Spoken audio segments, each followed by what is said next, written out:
చేసిన పాపానికి కష్టాన్ని ఇచ్చినప్పుడు కూడా భగవంతుడి నామమే చెప్పి పాదములు పట్టుకున్న వాడిని చూసి సిగ్గుపడి తలపట్టుకుని నించుంటాట. ఎందుకని అంటే మీకు ఒక ఉపమానం చెప్తే పట్టుకుంటారు. ఆఫీసులో ఇన్స్పెక్షన్ ఉంది, బయలుదేరుతున్నాను, పెన్ను కనపడలేదు.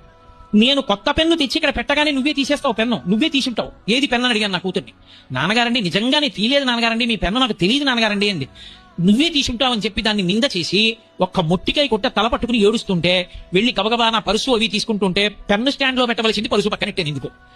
కూతురు దగ్గరికి వెళ్ళి క్షమార్పణ అడగకూడదని, అయ్యో పిల్లని నిష్కారణంగా తిట్టాను, మొట్టికాయ కొట్టాను, పాపం ఏడుస్తోంది అనుకుని పెన్ను జేబులో పెట్టుకుని కనపడకుండా దాని ఎదురుగుండా కనపడితే అదిగో పెన్ను అంటుందేమో అని ప్యాంట్లో పెట్టుకుని కిందకి వెళ్ళిపోయి మోటార్ సైకిల్ తీస్తున్నాను.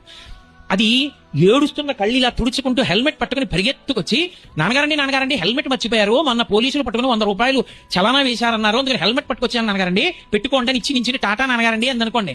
ఇప్పుడు నేను ఏమనుకుంటాను, పిచ్చి తల్లిని నిష్కారణంగా నింద చేశాను, ముట్టికే కొట్టాను, నా కోసమని హెల్మెట్ పెట్టుకుని నా కళ్ళు ఇలా తుడుచుకుంటూ పరిగెత్తుకొచ్చి నాన్నగారండి అని హెల్మెట్ ఇచ్చి టాటా చెప్తూ ఎలా నించిందో. నీ గుర్తు పెట్టుకు కాజాల ప్యాకెట్ పట్టుకొస్తానా పట్టానా?